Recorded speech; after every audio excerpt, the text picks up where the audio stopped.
My name is Councillor Rabina Khan.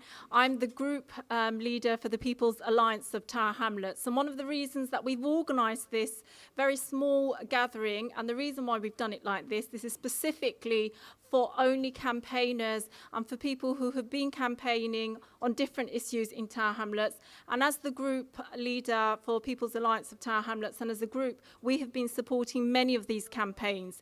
And the idea behind today is to make sure that these campaigns are not forgotten in Tower Hamlets, that you still have a voice. You had a voice when we had our budget hearing in Shadwell in early January, and you had that time, but this is the time during the summer it often gets forgotten about. So we're preparing you to be ready for September as well, and this is your time.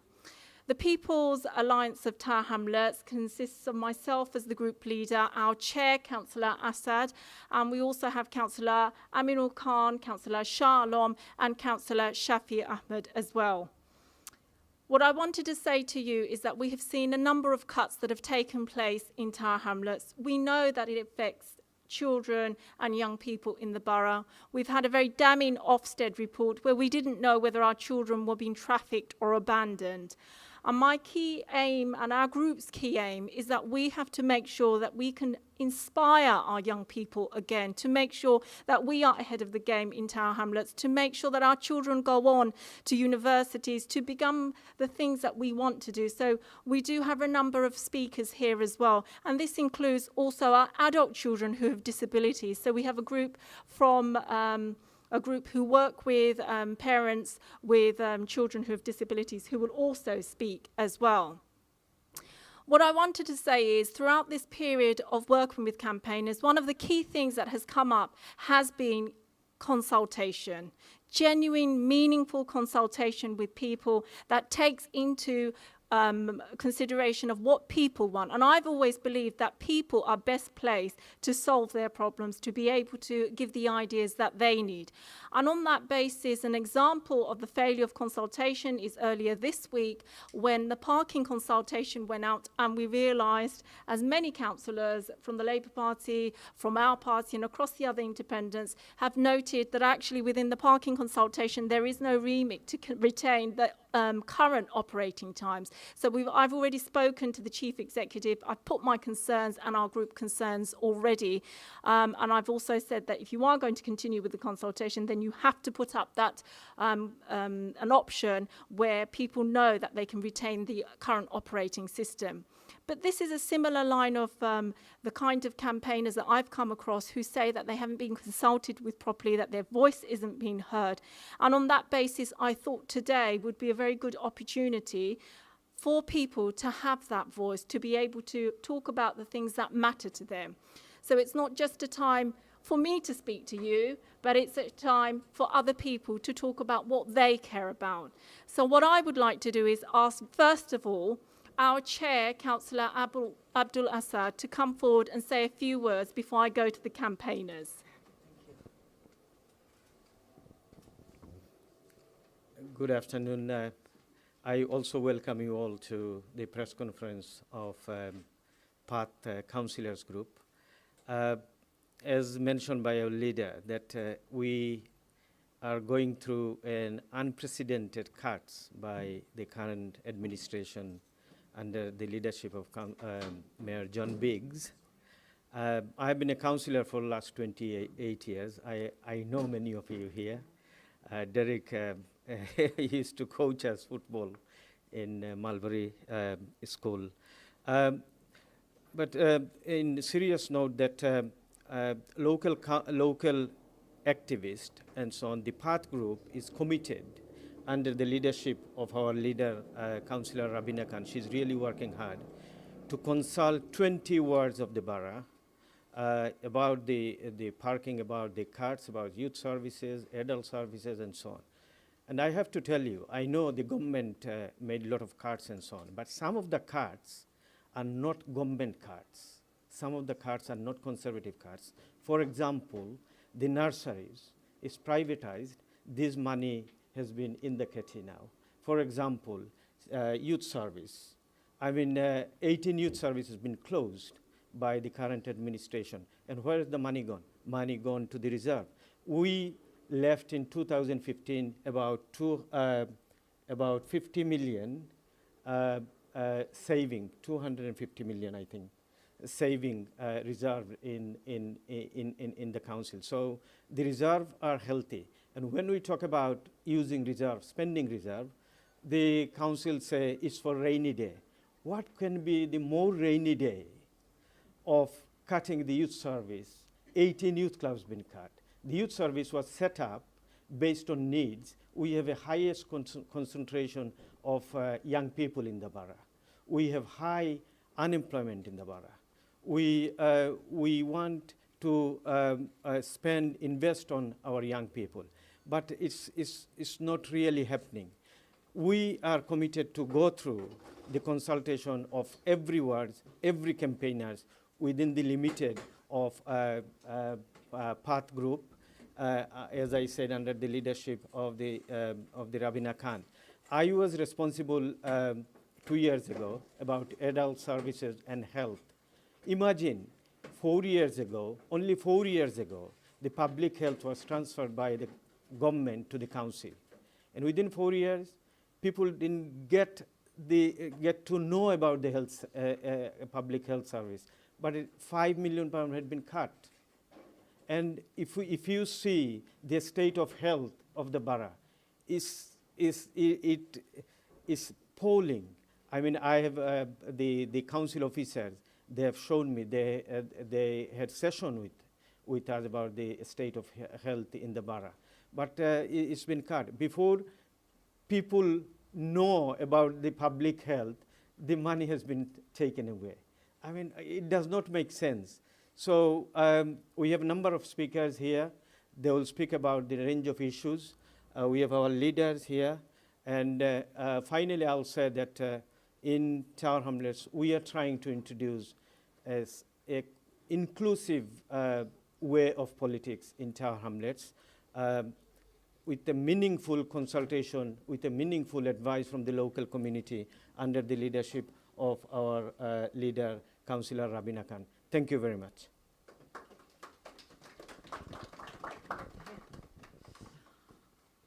What I would like to echo the sentiments of what Councillor Asad has said.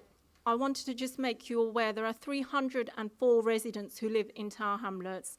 We have almost 47,000 0 to 15-year-olds, and I think even 27,000 or more 16 to 19-year-olds. And what it shows is that we need to make sure that our children's services are protected, our opportunities for young people, whether it's sports, whether it's career service, the opportunities are there. And on that basis, I'd like to ask Cheryl Toms to come here and talk about the career service. Yes.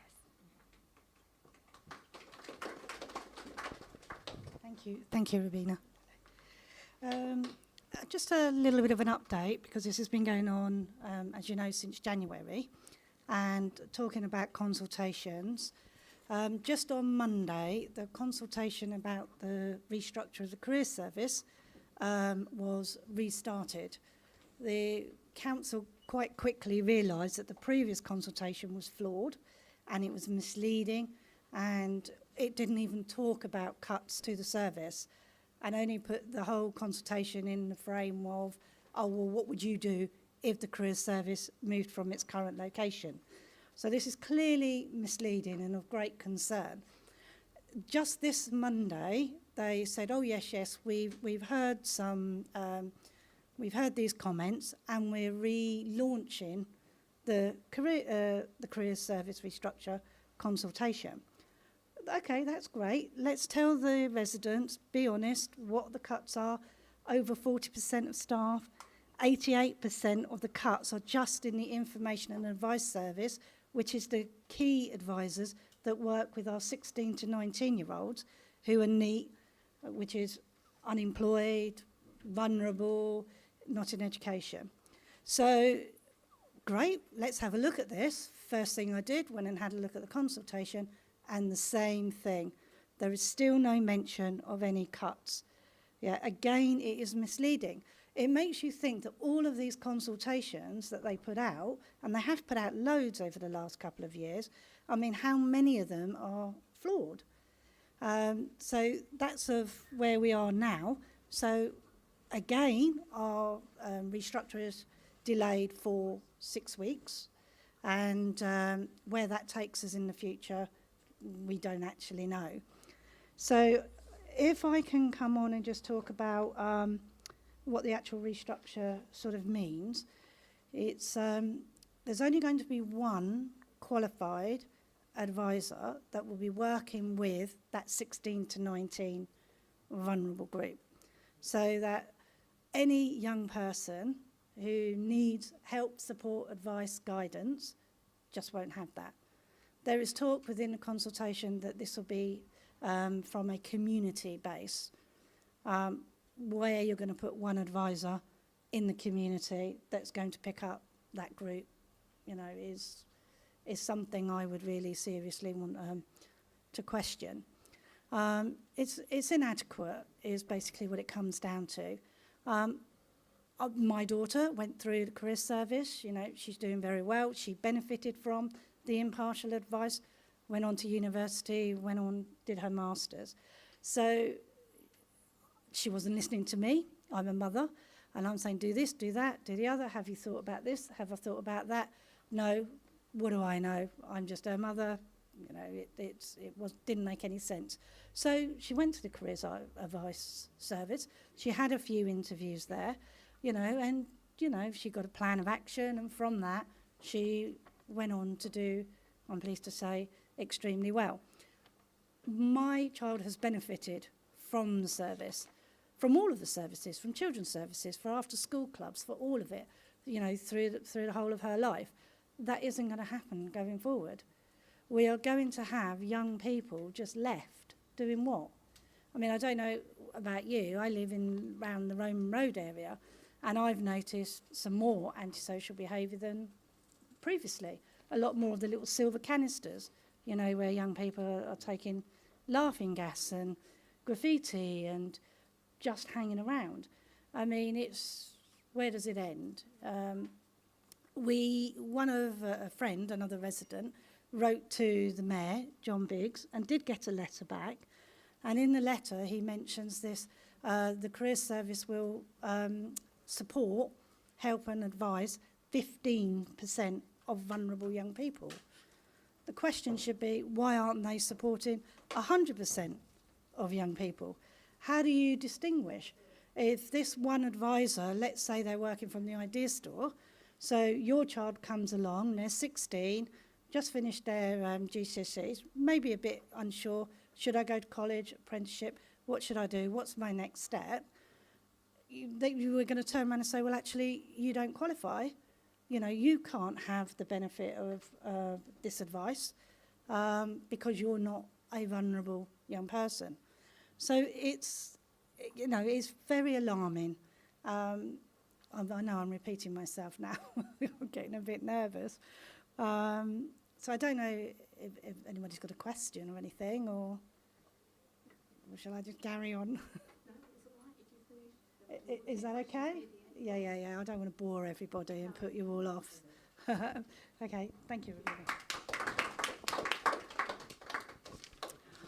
Thank you, Cheryl, and I'm glad that you mentioned the laughing gas, because I bought one here just to show everybody. Not that I had this, by the way, but the reason why I bought it is because this is what happens when you don't have opportunities for young people, when you don't place the foundation for young people to be able to be engaged with something, they engage with this. And this is the result of what Cheryl has talked about, of her seeing an increase of antisocial behaviour. If we take opportunities, this is the price we start paying for our young people. I would like to ask Nouruja Rahman to come here and speak about the privatisation of the nurseries.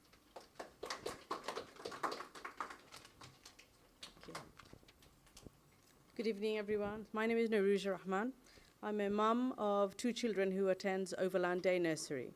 So I've been campaigning, amongst other mums as well, about the privatization of the 3 remaining public nurseries in Tower Hamlet. I don't know if any of you know, but there used to be 5, and one by one they've closed them down using various different excuses, or building maintenance problems to asbestos in the building to all kind of stuff. So we were left with 3. And where we're at the moment is we've had meetings with the mayor. We've been to many other council meetings to kind of put our case forward to say, please don't privatize these nurseries, because the need for these nurseries is so huge in the borough, and the current administration can't seem to see that. There are so many children with special needs in Tower Hamlet, and your standard day nurseries in Tower Hamlet do not provide this care. There are children who are being tube-fed, who are deaf, who have eyesight problem, who come from families that are, disadvantaged, as well as families who have, from social services background and etc. So these nurseries are really, really critical in the borough, and what the current administration is planning to do is to hand them over to a private company, because it's easier for them. Somebody else to take the responsibility and charge fees sky high, do whatever they like with the building, have children selective coming to the nursery. And what I'm planning to do is to stop this from happening, as well as Rabina's help and other people here as well, I'm sure who've been supporting us, to stop this from happening. And where we're at the moment is we're supposed to have a consultation in summer regarding this plan they put forward in the last budget meeting. We have now heard nothing. Every time we query, we hear nothing from the council. And now I've heard in the pipeline, they've deferred it until February 2018. I'm not sure how much of that is true, but if that is the case, then what I have is time in my hand to stop this from going any further. And what I would like everybody to do is to spread the word. Let everybody know in your borough, your councillors, your etc., just to let them know how important these nurseries are. If you go to Facebook, we have a Save Our Nurseries campaign page, Save Our Nurseries Tower Hamlet. You'll see all the links and all the information that you need on there.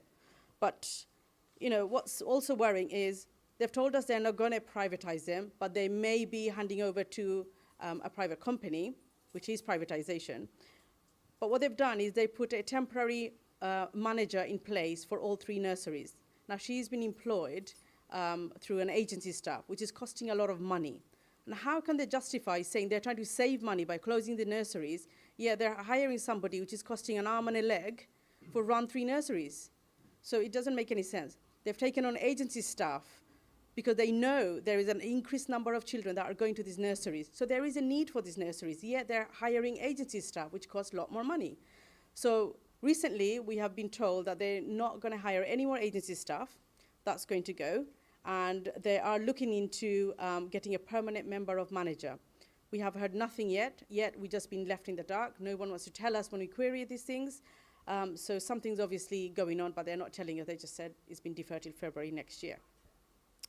But these nurseries, there is a huge demand.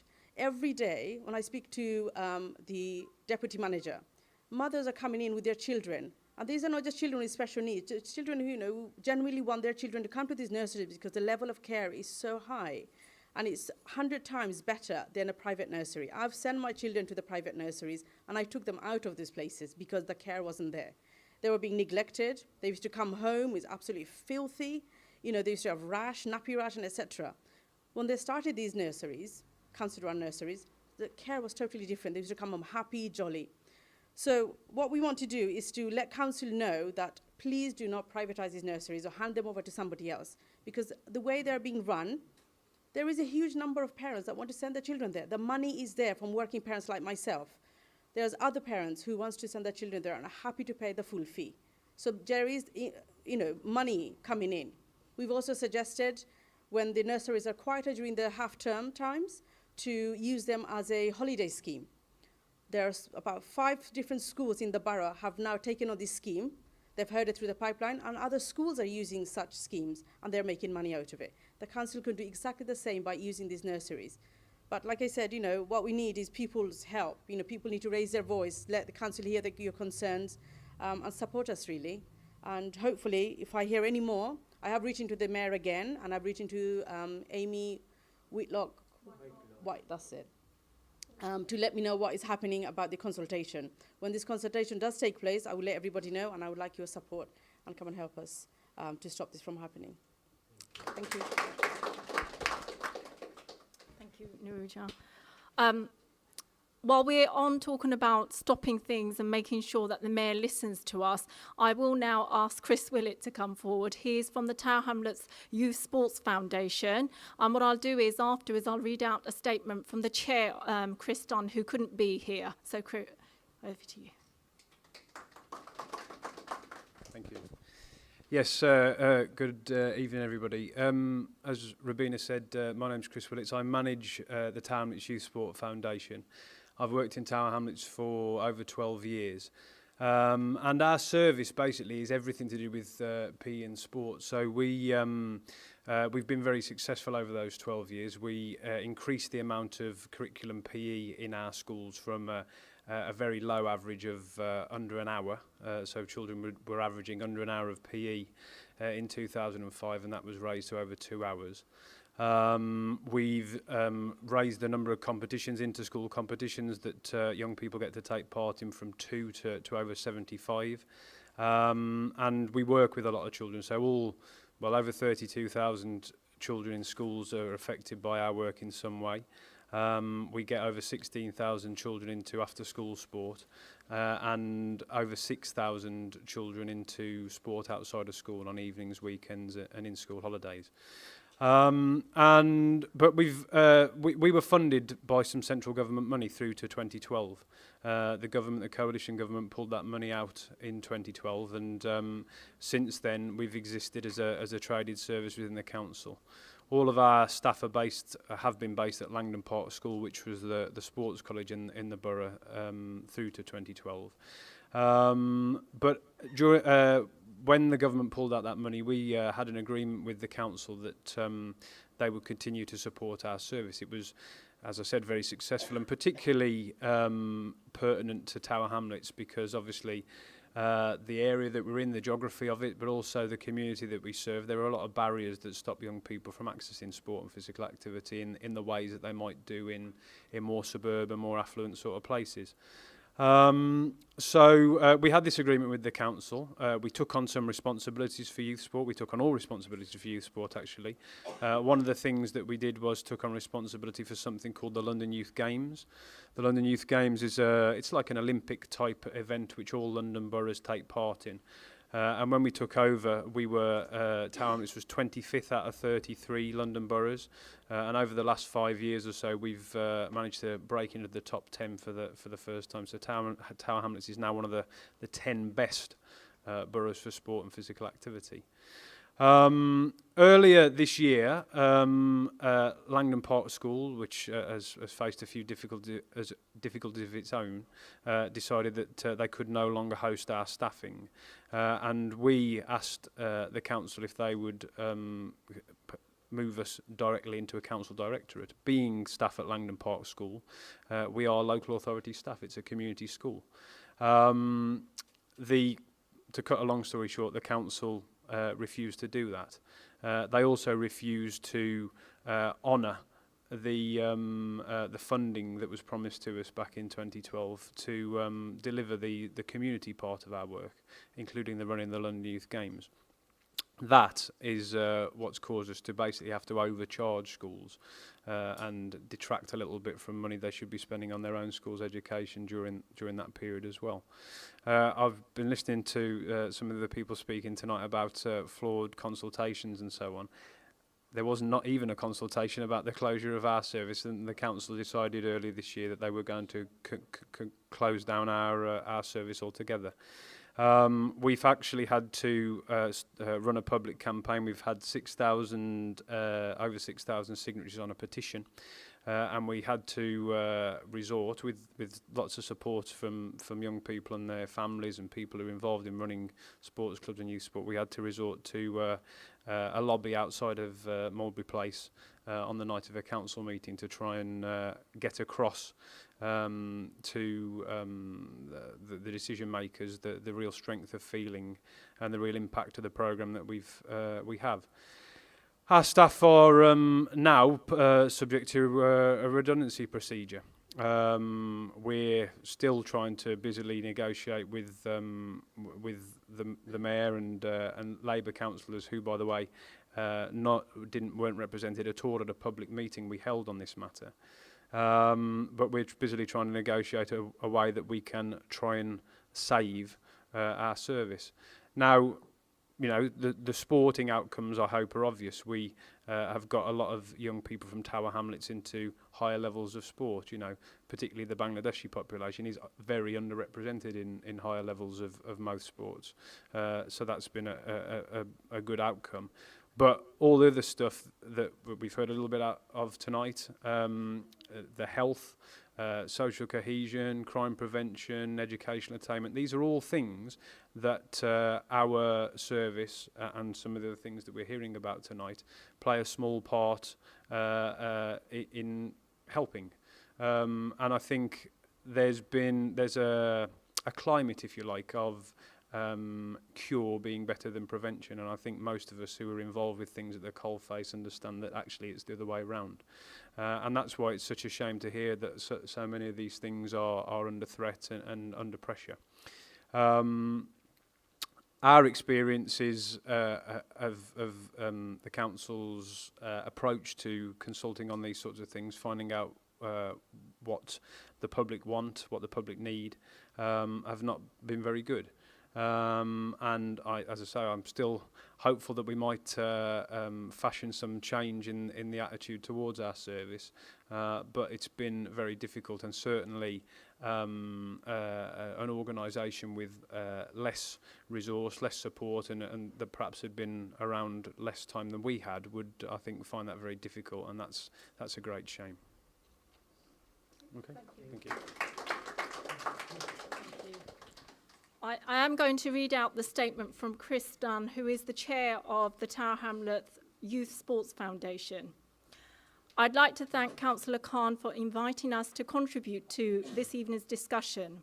I'm sorry I can't be present myself, but we are very well represented by Chris Willets, the man who manages all the work of the Tower Hamlets Youth Sport Foundation and has made it the renowned success that it is. In our campaign, trustees have tried very hard to engage with every single councillor and with all political parties.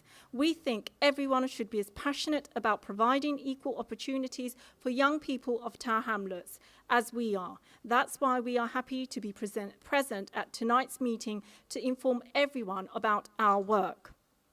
Now, Chris said something very important in that statement, providing equal opportunities for all young people. And often when you cut something, when you don't consult with people, there is often a tragedy at the end of it. And on that note, I'd like to ask Abdul Mukith to come forward. He is the father of Syed Jamanoor Islam, who tragically was stabbed in Mile End in April of this year, who I and many other people have supported, and who, with Jitu Chowdhury, his brother-in-law and his wife, they launched the End Knife campaign this year. It was a success. We still carry on, and I'd like to ask Rubel Bhai to come forward and say a few words.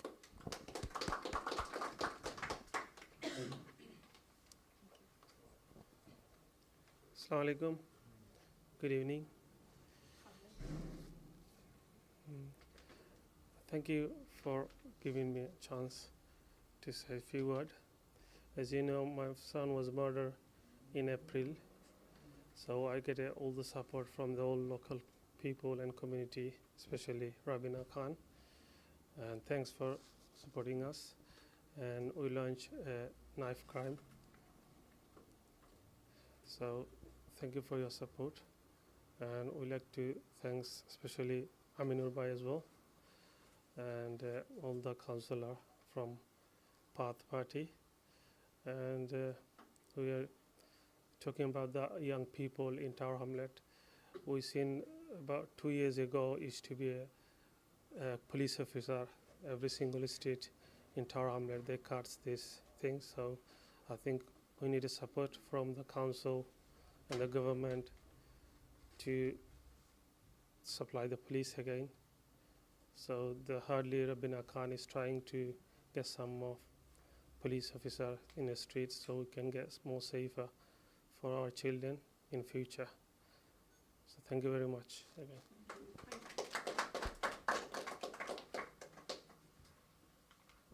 I would now like to ask another group who I met through my own campaigning work, and my counsellors, colleague counsellors also supported.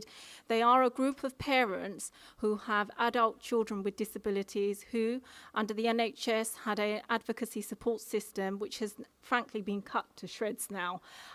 The council is a partner in this service, and I have been to their group. There's about 60, 70 families. I can assure you these families struggle so hard with complex children with disabilities. I've often heard about some of their tragic stories of how they have to struggle. Some of us would never be able to do the things that they do today. And so I'm going to ask Dr. Anna Livingstone and Alia Farouk to come together to the stage to talk about what they do. Shall I get them? Shall I shop? Okay, then all of them. And Shanaz Afa as well. Come on, Shahana Afa. You lead. Alia Farouk.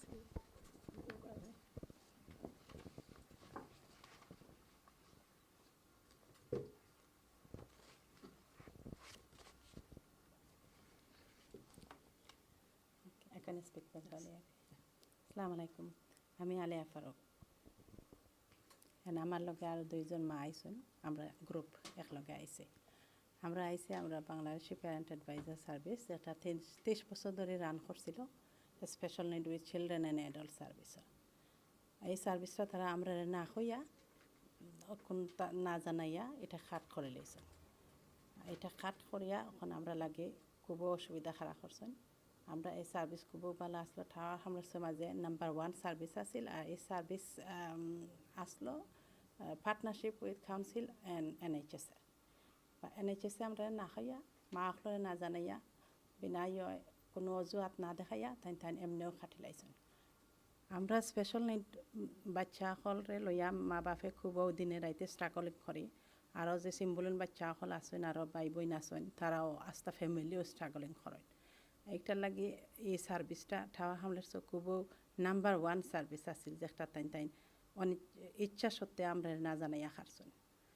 আমরা এখন জানি না আমরা কিতা কর্ম আমরা তো না জানাইয়া খাইতে আমরা মা হল খুব অশান্তির মাঝে আছি দিনে রাইতে আমরা খুব আপসেট আছি যে আমরা অনেক বাচ্চা হল লইয়া যাইতাম খুনানো আর খুনানো আমরা এটা হেল্প পাইম এটা যখন এনএইচএসে কাটলা কিন্তু কাউন্সিলও ফান্ডিং করে কিন্তু আমরা মা হল এখন যাইমো কিলা কয় যাইমো যে আমরা কিলা চলমো এই বাচ্চা হল দিনে রাইতে তারা কত জাতর ইয়করণ অটিস্টিক বাচ্চা কত হার্ড লার্নিং ডিসেবিলিটি বাচ্চা কত হার্ড লুক আফটার করা দিনে রাইতে 24 ঘন্টা মানে আমরা তো একটা হেল্প নিড করলাম এখন তাই এটা না আমরা না হইয়া খাটিয়া এখন আমরা যা কিছু দিবা এটার কোনো ইয়েও নাই না জানাইয়া এটা করছেন আমরা এখন আপসেট প্রায় মা হলেও আমরা ফোন করেন যে অনেক কিতা হইব না হইব আমরা তো খুবই আপসেট আছি আমি অনেক রিকোয়েস্ট করি আর কাউন্সিলরে যে আমরা এই সার্ভিসটা হিবার অন করতা যেহেতু একটা খুব ইম্পর্টেন্ট সার্ভিস আমরা লাগে একটা ইমোশনাল সাপোর্ট হয় সপ্তাহ হয় আর আমরা ইমোশনাল সাপোর্টের দরকার পড়ে এই সার্ভিসটা থ্যাংক ইউ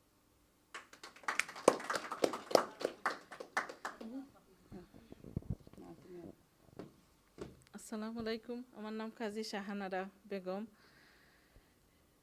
আমি আপনারা সবটান কইতাম সাইদ আপায় কইছেন এটা 30 বছর ধরে আমরা একটা সার্ভিস চলে এই সার্ভিস লন্ডনের মাঝে আর কোনো জায়গাত নাই খালি টাওয়ার হামলেটও আছিল আমরা সাফার করতাম ডিসেবল বাচ্চা লইয়া একটা বাচ্চা জন্মর ফরতনে আমরা জানি কত কষ্ট করি আমি বুঝি না যে ওয়ার্ল্ডর মাঝে আর কোনো বাচ্চা লইয়া আমরা তনে আর কেউ কষ্ট করদা করি কারণ একটা বাচ্চা যখন ডিসেবল হয় আমরা বড় বাচ্চা ছোট বাচ্চা সব বাচ্চা আমরা এফেক্ট হয় আস্তা ফ্যামিলি এফেক্ট হয় ওলা আমরা পেরেন্টস সকল আসইন হসপিটাল তনে বাচ্চা জন্মর পরে গড় আনতা চাইছেন না ফ্যামিলিয়ে কইছেন ই বাচ্চা ইলা আমার অন্য নাতিনসা অন্য বাচ্চাই ডরাইবা ই বাচ্চারে লইয়া কোনো হানো যাওয়া যাইতো না হসপিটাল ডাকিয়া ইটা চাইছেন ওলা মা হল ওলা বাপ হল পেরেন্টস সকল আসইন কিন্তু ও সার্ভিসে তারা কইছেন যে হসপিটাল ডাক্তার হলে কইছেন ইলা ফেলাইয়া যাইও না আপনারা বাচ্চারে খারি করুকা যে ওলে একটা সার্ভিস আছে ও সার্ভিসে আপনারা হেল্প করবা গরুকে হেল্প করবা আপনারা সব পাইবা কোনো বাচ্চা আপনারা জানেন ডিসেবল বাচ্চা ওলা আছে না খেদি খানে খায় কোনো বাচ্চা আছে শ্বাস নিতে পারে না, অক্সিজেন লাগে। এটা বাচ্চা তো জন্মর পরে তো আখটা দেখিয়া সব পেরেন্টসও ডরাই যায়, এটা বাচ্চা নিয়ে কিতা করবা। তখন হইছে যে ও সার্ভিসরে লগে আমরা যোগাযোগ করি দেওয়া হয়, আর সার্ভিসে ইয়া কইন যে আপনারা ওলা হেল্প পাইবা, ওলা কেয়ারার পাইলা, ওরা হুইল চেয়ার পাইবা, গরুর মাঝে ও জিনিস যাইব, নাইলে তো আমরা এটা কিন্তু আমরা কেউ জানতাম নাই। আর আপনারা জানেন আমরা বাঙালি কমিউনিটি, আমরা তো মাতরও প্রবলেম হয়, আমরা যদি নেক্সটর যদি থাকে যদি আমরা অনেক সার্ভিস আমরা নিজে জানি না এই সার্ভিস একটা কিলে আমরা আনতাম, কিলে আমরা পাইতাম। কিন্তু একমাত্র ও সার্ভিসে আমরা রেখাইয়া দিছেন যে ও দৌড়তো নেট মিটাইন লক করি ও সার্ভিস পাইবাই। তখন এই সার্ভিসে হাঁটইলো আমি প্রশ্ন করতাম চাই সবর গেছে যতজনে আর কি বড় বড় জিও খাম করদা যে এইটা সার্ভিস দিতে পারবা, এখন পর্যন্ত চেষ্টা করলে এই সার্ভিস এগেন স্টার্ট হইতে পারবো। তারা আমি প্রশ্ন করতাম চাই যে সার্ভিস একটা সার্ভিস বন্ধ করার আগে খিতা করই, জানতা চাই যে এই সার্ভিস একটা আন্তাজি দেওয়ার নি, এই সার্ভিসে কোনো ওয়েকন নানি, কোনো মানুষের হেল্প নানি, তার বাদে না একটা সার্ভিস বন্ধ করেন। একটা সার্ভিসে বালা ওয়েকর বালা হেল্পর এই সার্ভিসে আনা কইয়া আনা জানিয়া ইলা তো আমি জানি না, ইলা তো সার্ভিস বন্ধ করা ঠিক নাই, আর ইলা তো এলাউডও নাই সার্ভিস বন্ধ করা। তাই আমরা চাই প্লিজ কাউন্সিলর রুবিনা আফা আরও আছেন কাউন্সিলর ভাইয়া সবরে আমরা অনুরোধ করতাম আপনারা দেখো এই সার্ভিসটা দিতে পারেননি। এই সার্ভিস না দিলে কি তো হইব, ও যেনে একটা বাচ্চা যদি প্রবলেম হয় তে বড় বাচ্চা ছোটো বাচ্চা সবরে তো পেরেন্টস হলে ফালদা, কিন্তু পেরেন্টস হলের যদি মেন্টালিটি প্রবলেম হয়ে যায়, ডিপ্রেশনও যায় নাকি, তে বাচ্চাই তো আরও ফুরন নিচর দয়ে বাচ্চাই তো নষ্ট হইবা। কিন্তু আমরা বুঝি আপনারা সবে বুঝরা এগু প্লিজ এগু বেশি দরকারি, প্লিজ দেখো একটা তাই এগেন সার্ভিসটা নি দেওয়া যায়, রিকোয়েস্ট করি আপনারা সবে। ওকে, আসসালামু আলাইকুম। Thank you.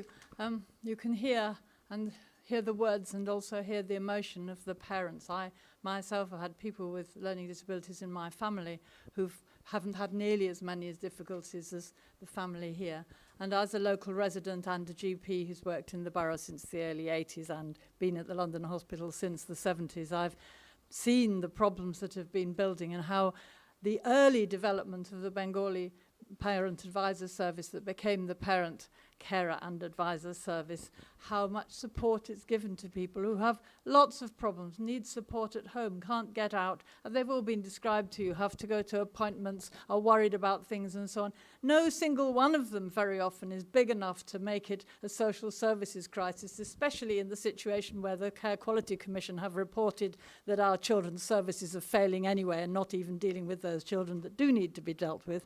They're not, but the adults equally, they don't necessarily reach the adults threshold. They don't reach the services which only serve the top 2% or 5%. Some of them do when problems arise, but actually this is a preventive service, an important service for families, and a service for families where women and to some extent men are working at home for the state, looking after these children. And this service really, in my view, needs to be restarted. And I think the parents have made it very clear. They've had 90 people on the street telling initially the Primary Care Trust, then telling Barts Health, who run the health care part of the service, telling the local council and so on, how important the need was.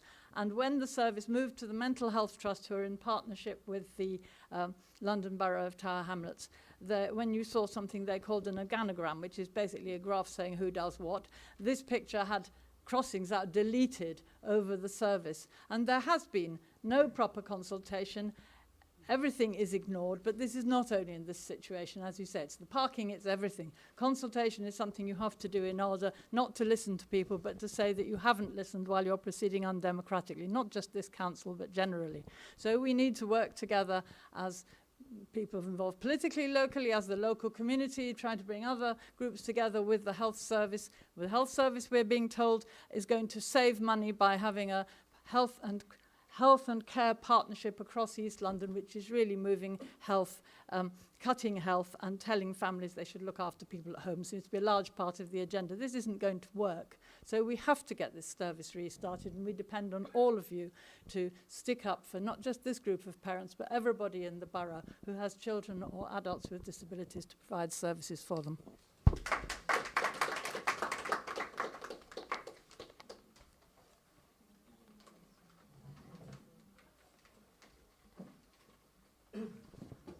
Thank you very much, Anna. I did want to just translate two things which Shahnara talked about. She said something very, very tragic. She said there was a time when children who were born with disabilities, that parents didn't want to bring them home because they thought other children might be frightened or the extended family would not be, the child would not be accepted. These are the things that these mothers and these fathers as well who attend have gone through.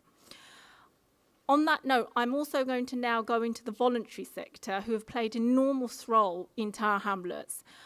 They played an enormous role in delivering positive activities for children and young people as well.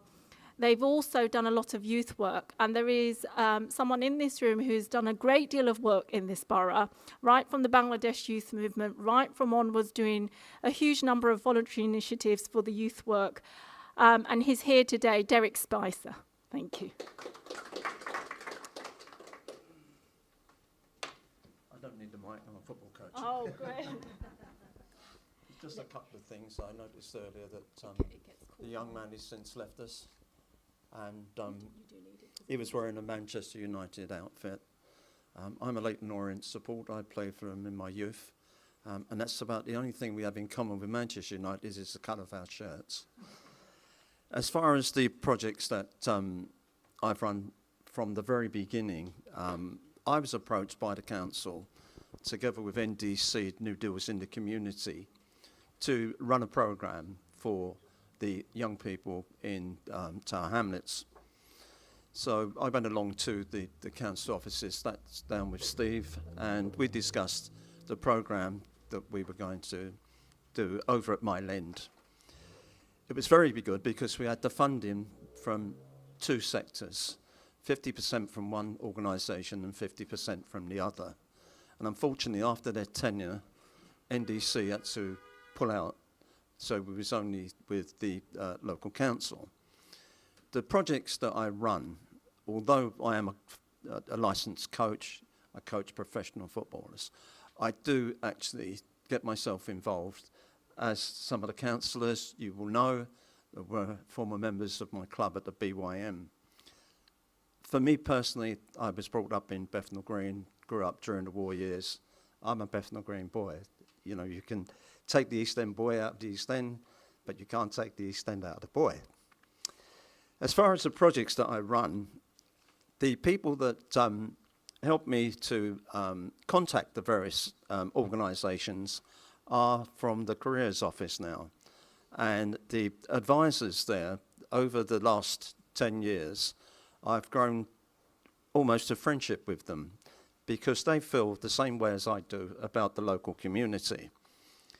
The people that I bring on the course, the Positive Activity for Young People's course, are youngsters that have never had the opportunity to play football or to get themselves involved. And I say mix, I never say integrate, because people will go with whoever they want to go with. But to get people to mix together, particularly in the sport that I do, is football. When it comes to the organisations that I visit, some of them are schools like Imacado, which is one of the local schools. I've done a couple of weeks down at Imacado, very successful programme.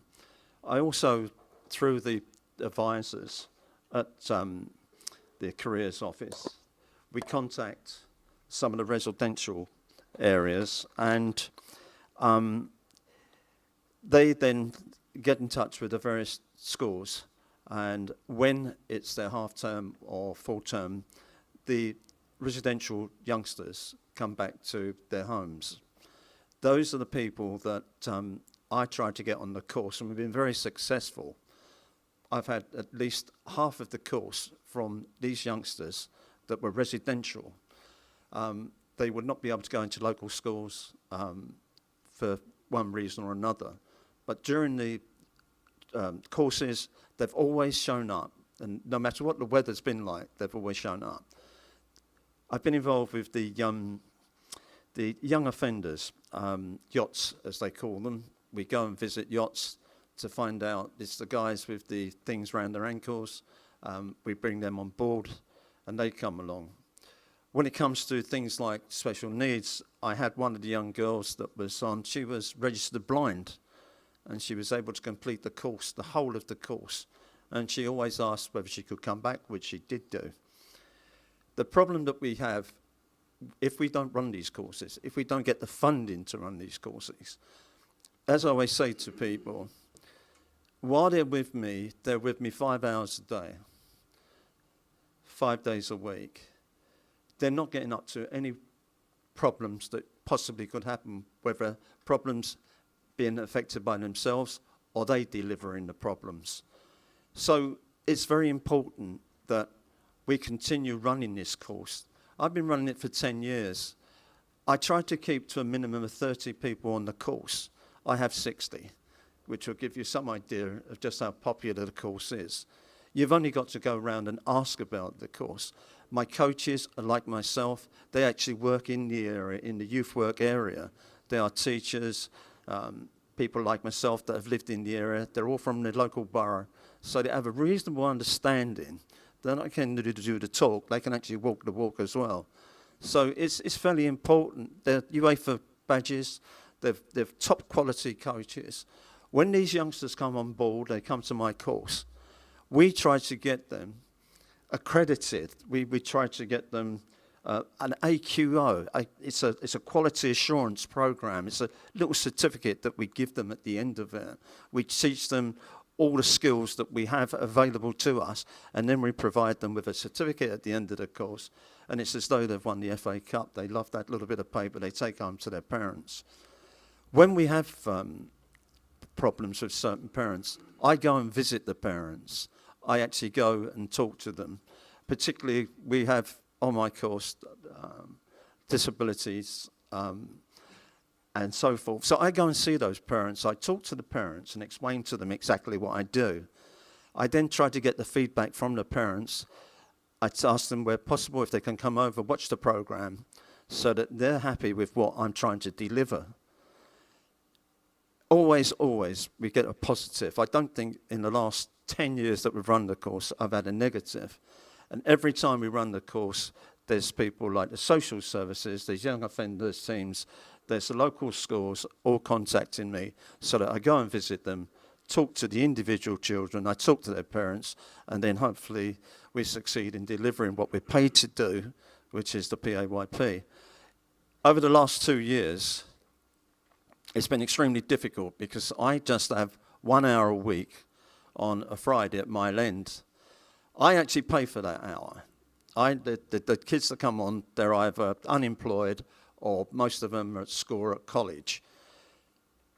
Previously, the council subsidised my Fridays by paying 50%, which they suddenly said, no, you can't do that. Even though I've been working in the borough with young people for the last 50 years, they just said, no, we can't provide you with any of that. You have to pay the full amount. Now, I'm having a meeting next Tuesday with the new company that's taking over the contracts at Mile End, and I will come back and let you know what the outcome of that meeting is.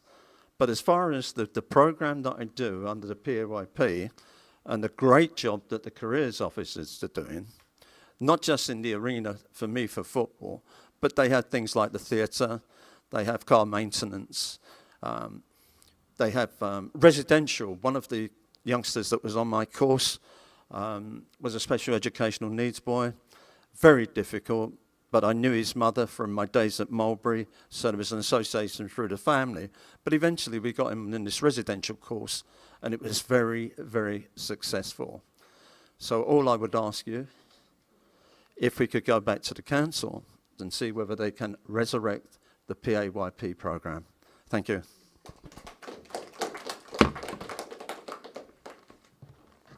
Can I just ask Cheryl to come back and explain the difference between the career service and the new work path programme? Because I think there's sometimes a confusion when people... If you come here and explain this. Yeah, I should have done this earlier, but I was nervous. No, that's right. Yes, so going back to the career service, from what I understand it, work path, it's been advertised all over the borough. The council have announced they're putting in another $500,000 into kind of expanding it. What it seems to me is that they're going to try and use work path to cover all of the things that some of the youth services did, career services did. So whereas Work Path at the moment, previously called Skills Match, would pretty much be working with adults who are looking for employment, their council's plan under an integrated employment service is for them to basically deal with everybody. So that's every young person for apprenticeship, training, university, college, employment. They don't have the expertise, they don't have the experience, they don't have the skills and the qualifications to take on such a broad kind of definition. So the career service is a bespoke service. It's a universal service. It works with every single young person from year 9 up until their 25th birthday if they're special needs. It gives impartial, it's non-judgmental, it's not affiliated with anybody in any way. It doesn't have contracts to meet that WorkPath do. It's not funded by ESF contracts or the Section 106 and so on and so forth. So it should be a protected service. You know, there isn't anything like it that any other service can really kind of deliver. It works alongside youth services. It works along PAYP. It brings together and treats equally kind of every single young person from year 9. The service is going to be cut massively, and the council think WorkPath are going to be able to take it over, be the new career service, and be able to fulfil kind of those aims and achievements that we've had for our young people for, well, since I've known. I came here in 1982. So there was always that kind of service available. Yes, WorkPath is a new glory thing that the council really want to make successful, to be the face. It talks about contracts, working with women over 55, because we know a lot of women aren't actually one of the underrepresented group of employment in Tower Hamlets. It's talking about delivering. If I can go back to the career service, one of the things kind of I'm struck by is that the career service tries to kind of deliver to every kind of group, okay, and with a lot of expertise and a lot of knowledge, and has a lot of influence. We did have a lot of influence with the council about the provision that would be put on. So they would go into schools, ask every young person, what do you plan to do after year 11? Well, I want to go to college and I want to do sport. Okay, right, how many young people want the same aim? Okay, do we have the provision for that? No, we don't. We need to put more provision in place so we can meet that need of the young people. That's going to go. It's not going to happen. WorkPath will not have the ability and the skills to be able to kind of inform those very fundamental practices to ensure that long term that our young people do get the right support. I might repeat myself again. Thank you. That explains it. Okay. Thank you. We are now coming to the last speaker, and then there was a sum up that I'll do at the end. Thank you for being patient and sitting here, but this is the aim for you all to have that opportunity and for you all to have that voice as well. So our next speaker is Dr. Hasnat Hussain, who was the head of bilingualism in this borough, and he's also a professor, an educationalist, and has been very much connected to Tower Hamlets. Thank you.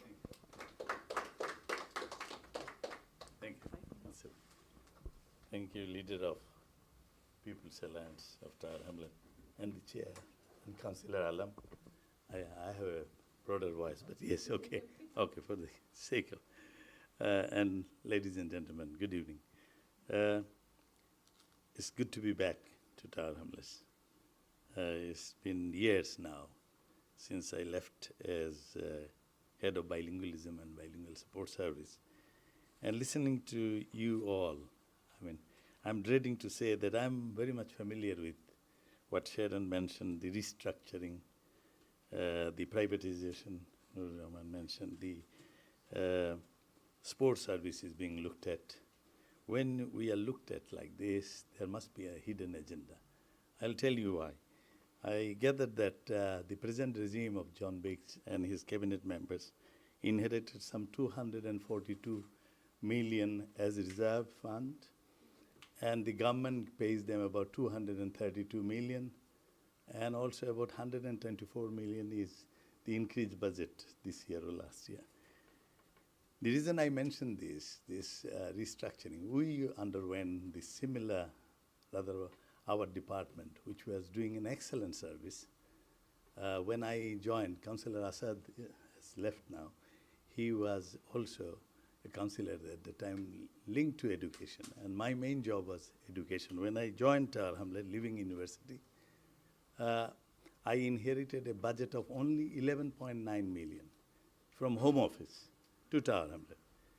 And with that 11.9 million, in a very short briefing, I'll cover what we did. It seems to be way past, but it's not. It's only the other day when Cllr Hamlet was followed as a lead borough throughout the country. We at the PDC behind Milan Tube Station, Professional Development Center, we used to get high-powered educational team from Oldham, Manchester, Birmingham. Not only that, from Scandinavian countries, from United States, because in the West Coast, the children are mostly Spanish-speaking, and they thought Cllr Hamlet is doing excellent job, be it in ASEAN sector, Senko sector, or language barriers, and all this, children are progressing at a rate. So we used to receive high-powered delegates from Sweden, from India, from Africa, and Cllr Hamlet was taking lead role because out of that 11.9 million, Councillor Rabina mentioned, is people's voice. Now, peoples are our parents and residents in the area that we live in, be it housing, be it other health, be it our children's education, or the adult disability, ASEAN children, the mom suffering. So the best thing is understood by parents. And that's why we thought, I mean, with that money, we recruited for our nurseries NNEBs, moms who are interested for their children's education, be it normal children or autistic children or ASEAN children. Took them on and trained them to be trained NNEBs, nursery nurses. Placed them in our primary and nursery school. That was one aim Cllr Hamlet took lead. We took our parents who are educated but couldn't come back to the education because of various qualification, pre-qualification required. So we arranged for their GCSE A to C equivalence in English and Maths, which is a prerequisite for parents to enter into our school system. Then we started. This borough was instrumental. I want Councillor Rabina, I hope one day she will be mayor of this borough, and will remember all this because these parents who were interested in their children's education, we made a way for them to pass their GCSE equivalence. Some of them didn't, some of them had, and at that time Cllr Hamlet played a very important role to work with RERIC nationally to look at the people's qualification and then find equivalence with the British qualification to make ways for them to enter into our school system, be it in the primary or nursery sector or the secondary sector or the FE sector. So we took on what is at that time known as bilingual instructorship. And that became a national success. So lo and behold, I remember still probably in 1998 in Birmingham, Tim Brighouse was then the right-hand man of Tony Blair, and he was a big name. Tim Brighouse was the CEO of Birmingham. And now why I mentioned Birmingham? Birmingham is the largest borough in the whole of Europe, comparing to its sizes of schools and population and all that. Marlene Roberton, Dame Marlene Roberton from Mulberry School, and I was invited to a 2-day seminar in Birmingham, where Tim Brighouse told me, Hasnat, you have started in Tower Hamlet bilingual instructors, so involving parents from the community, from the parents from the community surrounding a particular school, be it your nurseries school or primary school or secondary school or Tower Hamlet College. And then took them through what we evolved. Initially, we started licensed teaching scheme, then article teaching scheme. Then the government gave us money nationally for the GTTP and RTTP. These are teachers training programs. So what happened in our school, we saw changes because the same father who can teach, let's say, Bengali or Hindi or Greek, at the same time being qualified as a quality teacher of maths. So can you imagine, in that youngster knows that when he goes back home or she goes back home, the parents will be able to talk by the teacher and the classroom discipline, school discipline, the crime that you are saying, or the juvenile delinquency we see has been mitigated. So those were the services. And the booklets for moms, we published booklets like this, which were taken nationally, not only in Tower Hamlets. It clearly says how moms can be involved in our schools in the various sectors you mentioned, the sports you have mentioned. If I know Chris Dunn, I think he was the head of Langdon Park. And during our time, Sir John Cass, Hayden Evans, or Marlene Roberton, they became national name because their GCSE A to C improved from 8% to 40% and above. So those, and talking about sports, youth service, we also started in our schools within that small budget of 11.9 million, kick racism out of our borough by organizing football, as you mentioned, or cricket. And now I hear 200 plus footballers are playing in Tower Hamlet. So those were the things. But to get involved, I also, parents, it's not the head teachers who rules the school, it's the governors. So here is a book, It's Good to be Governor. It was published by DFES, but it was also initiated by Tower Hamlet. 300,000 copies went to all 26,000 schools in England and Wales. And then it was translated to 30 community languages. These were the work of Tower Hamlet. Now, tonight, when you invited me, Ms. Khan, I was listening to you, and the story seems to me very familiar, the restructuring, the privatization. There is an agenda. The agenda carried at that time by Michael Keith, for example, Councillor Halal Abbas, and the lot. And the consultation you mentioned, I have gone through all this. Doing all this, the 487 full-time equivalent teaching posts in various sectors covering the special needs to what you mentioned has been dismantled in the name of devolving to schools and then completely out of picture. So you have to raise your voice. I have seen Tower Hamlet rising to the national level, being a role model, and then what I hear today is now is the time. Where is this budget kept for rainy days? I think the rainiest days has come, and we need to work all together. I'm glad you invited me. I couldn't cover all that you said, but the gist is, from various services, we need these services for the very people who are residents in this borough. Their welfare is borough's welfare, and borough's welfare means country's welfare. So with that note, I go back to my teaching wherever I teach in Westminster and all that, and I'll be very much part of Tower Hamlet because I belong here. I gave 12 years of my life here, from 8 o'clock to 8 o'clock, 8 to 8 every day, and for Tower Hamlet and his children and his parents and his mums. So thanks for inviting me, and next time when you call, I'll come and I'll do my bit. I have a good connection with the community, and I'll ask my community to rise up to your requirements to help you and support you. Thank you.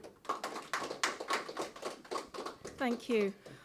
We are ending, so I would like to sum up First of all, thank you very much to all the campaigners who came here. And I said right from the onset, this wasn't a public meeting. This was a moment for you all to make sure that you're back on the agenda, that people are talking about you, and that as we end the summer holidays and we begin in September, that you are all refreshed, making sure that your voices can be heard, that you can bring change. And there is one thing I've absolutely learned, and I think it's through the current acid attacks and knife crimes, is that it's people who bring changes. So when we talked about the acid attacks, we saw a petition that was raised for 470,000 people who signed it, another petition, 350,000 people. I saw Stephen Timms, who brought in a motion, and then the current Home Secretary bringing changes to legislation. And I tell you what, it wasn't politicians, it was people, and people like you who are here, sitting here. You can make the changes. We have criticised the current administration, and we also need to, as an opposition, to provide an alternative. And at the last full council meeting, I ended on a note in my speech on the debate of the borough speech. I called something that we could do. We could be creative. We could build a stronger, safer, and more sustainable Tower Hamlets. And in the stronger Tower Hamlets, I would like the mayor, on behalf of our path councillors, and I'm very sure from all of the campaigners here, that they must stop the privatisation of council-run nurseries, that they must fund the Tower Hamlets Youth Sports Foundation through with the council working in partnership with the THYSF business plan, that an inquiry is led through the overview and scrutiny to hear from all parties affected by the Ofsted report and to review social care services for vulnerable adults.